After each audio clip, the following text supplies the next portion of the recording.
चला करायचं मग. मामा किती झाले रे चहाचे पैसे? 30 रुपये झाले. अहो तो आमच्या गावात पाहुणा आहे, तुला पैसे देऊन देईन होय? अरे आमच्या कॉलेजच्या काळात इतक्या पार्ट्या व्हायच्या ना, सगळ्या कॉलेजच्या पार्ट्याचं बिल हा द्यायचा. दादा तू आला ना त्या गडबडीत मी पाकिटच विसरून आलो. मी पैसे दिले असते. बाल्या दे रे तेवढे पैसे.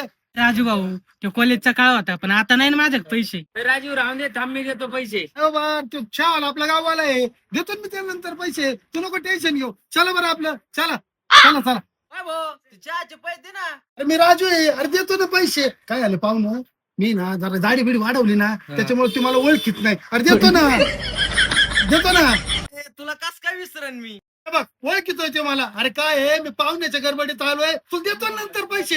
अरे भाऊ तुम्ही मागची तू धरी ती जमा करा आधी. अरे बाबा देतो ना, मी काय गाव सोडून पळून चाललोय अरे का? भाऊ देऊन टाक ना त्याचे पैसे. काल ते पाहुण्यासमोर चौ घालतो आमची. हो पैसे दे ना. अरे देतो ना दादा पैसे. तुम्ही तर गावातले सुद्धा माणसं ओळखी ना, आम्ही काय जाते पळते होय? राजू मी देतो पैसे. होय राजू, पाहुणा पैसे देतो ते एखादा क्रीम गोल घेऊ का?